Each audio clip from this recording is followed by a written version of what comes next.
Hi, welcome back to Not So Obvious Watches. I'm Pete McConville, and this is my critique of the Muhle Glashutte M29 Casual, the second Muhle Glashutte I've owned, the second German watch I've owned, the second watch critique I'm doing of either of those two watches. I love this watch. This watch was one of my very few almost impulse buys, and whilst I'm not going to pretend it's perfect, I think it is brilliant, and I'm going to tell you why during the critique.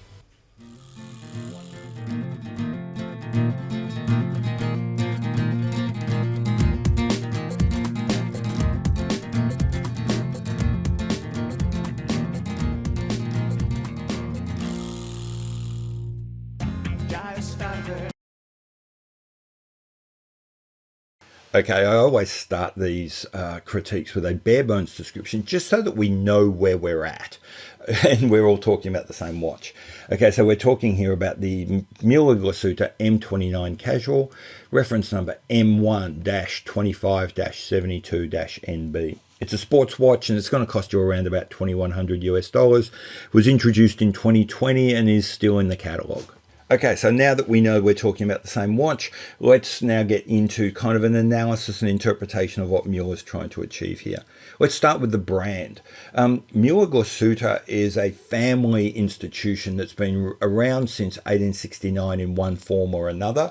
Being German and being on the wrong side of the border during the Cold War, this is a company which has taken more than its fair share of punches, but has always found a way to get back up again. Some things have been constant in that. The first is, as I said before, the Muhle family. The second is there's always been a focus on precision engineering, manufacturing, constantly working in and around nautical timekeeping, tool making, measurement, really high precision equipment. It also appears to have been a business-to-business supplier for most of this time, which does sort of come out in their watches and their customer relationships, I fear. But that's not uncommon for a lot of companies like this. The Muhle concern took on its current form in 1990, when a lot of changes happened through Europe. But it locked in on being an actual watchmaker in 94. But these first watches were really hardcore tool watches, again, kind of representing this business-to-business attitude. The M99 City was released in 2000 and represented Muhle's first step away from that idea of a nothing but work tool watch. And that was further expanded in 2006 when they introduced the wider M29er family. Quick one on that family. The M29er was named after a sailing dinghy. That dinghy is fast and sleek, but is also super easy to sail. And those two ideas came through in the original M29er. Yes, the casework was fast and sleek and all the things that they were aiming for. But at the same time, the dial, which drew inspiration from a micrometer readout, was super legible, super easy to read, very precise. And again, and so in that mix of a sleek, contemporary, fashionable case with a dial taken from a workplace instrument, you got the M29er. That design has continued to evolve, always moving a little step away from that kind of instrument readout look, but it's always kept it. Fundamentally, every version of the M29 up till now has always looked like a watch that an engineer wears at work in the drawing room, or a foreman wears at work in the control room. With the M29 Casual, I think what Muhle Glashutte is trying to do is give that guy a watch he can wear when he's at home. Give that guy or girl a watch they can wear when they're out at a party. They've tried to really dial way back on the instrumentation feel, make it a little less formal, a little less structured, as I say, less like a measuring gauge. They've also thinned it out and added some color. So that's what they're trying to achieve. Now let's have a look at the watch itself and see how successful it's been at that. As I've said earlier, the original M29 look was modelled on a measurement gauge, which was unromantic but remarkably effective. The M29 Casual takes that base but strips away almost all of the instrumentation feel, while at the same time giving it some serious bling. It retains super legible hands and indices with extreme high polish against a contrasting dark matte background. Those hands are very fine. The indices are incredibly precise. The minute track is marked with real care. So if you do want to slow down and use this watch as a precision time measurement tool, it's there to help you. But really, this watch is about the bling, so let's get back to that. Really fine textured matte royal blue dial is lovely. It's also stepped, creating some visual interest but not distracting you at all. Those brilliant sparkling indices and hands, which were so important for legibility, are also just flat out beautiful. All of this is under a dead flat AR crystal that makes it a dead flat crystal, which does make the watch really sing. I've got to say the AR is good, but it's not great. The case and lugs are simple but elegant and modern. The elegance comes primarily from just having a really thin mid case, but accentuated by that fine vertical brushing leading to the high polished bezel and case back.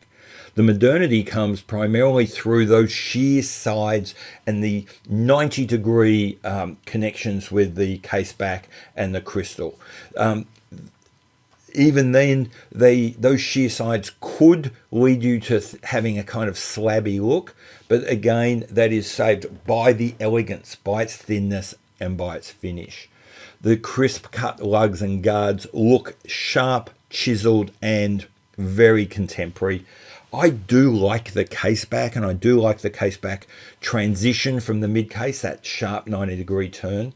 However, the caseback does introduce a few issues with comfort and look, and I'll talk a little bit about those later. May as well go straight to the problems, and I'll start with the one I just mentioned.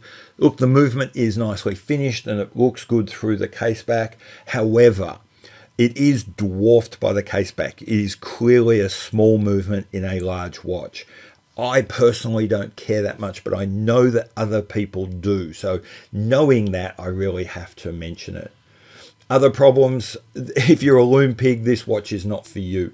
All that super high polish does give you remarkably good legibility in low light, like Grand Seiko achieves, but there is very little loom. There is some there, but if you're a loom pig, as I said, this watch isn't for you. Finally, the date integration. In general, it's fantastic. I like its placement. I like that it doesn't mess with the indices. The cutout's nice. Unfortunately, I don't think they got the color matching of the date wheel quite right with the dial. In most cases, it looks fine, but there are times where it just looks like the color is just a bit out. Now, I don't know if it's the color, the texture, or what, but yeah, it sometimes just doesn't quite work. Okay, so now let's get down into the build. For all the spec hunters out there, there's steel in all the places there should be steel, sapphire where there should be sapphire. Comes with 100 meters water resistance and a screw down crown. More importantly, the design and the look is really executed perfectly. The high polished bits are like mirrors. The brushing is fine, smooth, and silky. Printing is crisp and clean, and everything is just machined and milled and screwed to a level of a professional that does hard, important things and takes care and pride in their work would make this watch. That's how I would describe it. For me, one of the things I always look at are transitions. Can they keep them clean and not fuzzy? Can things be crisp and not dull? But at the same time, can something be a really clear transition but never sharp and abrasive? And in this particular case, Muhle Glashutte have just nailed it. Everything that is supposed to be an angle is an angle. Everything that is supposed to be a curve is the right curve. There's no lumpiness, there's no abrasiveness, it's just great. Adding on that, there's just some little extras that show a welcome attention to detail. Little cutout in the case back too, and that for bracelet and band fitting, just to make things a bit easier. Little things like the guards are perfectly proportioned. They do exactly what they're required to do in protecting the crown, but at the same time, they never get in the way. Moving from that now to the movement, this is exactly the right movement for this watch. It is not high horology. It is not a watch. It's not a movement which is going to be difficult to manage. It starts life as a Solita SW300-1, which is an excellent movement. There is zero wrong with that movement. That movement has then been disassembled, blueprinted, given a new regulation assembly, given a new rotor, given some overall finishing, and then regulated in 6 different positions. If you can think of it this way, you can buy a Chevy motor that goes into a bargain basement kind of public service or hire car that'll come with 300 horsepower. That same engine can be put into a high-performance race car and given over 700 horsepower. This is a Chevy with 700 horsepower. This is as good as a Solita SW300 in a simple three-hander is gonna get, and that's very good. In terms of bands, it comes on a very nice textile strap, which I'm not using, mainly for 2 reasons. 1, I love NATOs, and 2, and we'll talk about this in a little while, the NATO does make the watch a little bit more wearable. Okay, so on that note, let's go to wearability, and I'll hit that little issue I was just referring to. We're going to start with feel. Feel is an interesting thing with a watch. It's a mixture of the thickness, the lug shapes, the case back shape and transition to the mid case, and overall balance. Now, the good bit, a combination of being just 9.3 millimeters thick with low slung lugs and a decent weight means that this watch has the basis of being super wearable, super casual, super fun, really planted. The only downside I'd say here is that super flat case back and the 90-degree join to the mid case with no chamfering isn't ideal for long-term wear. I love wearing this watch. This watch is super comfortable for the first couple of hours. I do find if I'm wearing this watch all day, towards the end, I certainly become aware of that edge on my wrist. Now, there's 2 ways of dealing with this. You can either wear this watch as a casual watch for a couple of hours every night after you've come home from work, or you can do what I do, which is I just put it on a NATO, which lifts the case a millimeter off my wrist and takes that edge away. Is that just psychosomatic? Is that millimeter actually making no difference at all and it's all in my head? Don't know, don't care. It does work. I think the other thing I have tried, I personally wear the watch quite low, below the knuckle on my wrist. When I've tried to wear it higher, which is not natural for me, also this edge issue just goes away. So if you do wear your watch higher on the wrist above the knuckle, you'll be fine and you can disregard everything I just said. Okay, now we're talking about fit. Fit is all and nothing but the lug to lug. 49 millimeter lug to lug is just a little bit below my kind of informal cutoff of 50. 50 is where I think most people will be able to wear a watch. This is below that line, so this is a watch that's going to fit most people. However, if you are smaller, the next issue of presence might become an issue. This is a 42.4 millimeter case, which is with super thin, highly polished bezel that does nothing to shrink it visually. If anything, it expands this watch. So visually, it looks even bigger than its 42.4 millimeters would think. There's an awful lot to see with this watch, and the way it's designed, it makes sure you see all of it. So if you want a really big, high presence watch, this one is definitely for you. Okay, so let's now get into the judgment phase and ask ourselves, how successful was Muhle Glashutte with this watch in achieving what they were aiming for? I think they nailed it, as long as you've got the same understanding of what casual is as they do. This is, first off, a really authentic rendition of a Muhle Glashutte product. It remains a precision instrument coming from a manufacturer of measurement equipment and industrial equipment, which is really serious about what it does. But it is casual as well. If you are that kind of person, if you work in that kind of environment, and you then want a watch that you would wear outside of work when you are being casual, this is the watch for you. This is not casual. In this case does not mean let your hair down and go off and join a commune. It just means a serious professional person enjoying a watch when they're not actually in the workplace. And the M29 does that. It is trying to be sleek, streamlined, easy to read, easy to wear, and in something that would be a step away from the watch that you wear on the factory floor or even in the office, and it nails it. One way I'd think is, if you think casual here, maybe think business casual or corporate function casual. As I said, it's not hippie commune casual. And I think that's good because it really does play to Muhle Glashutte's strengths. It's not perfect. I've already mentioned the mismatched dial on the date wheel. I've mentioned that there's very little loom on this.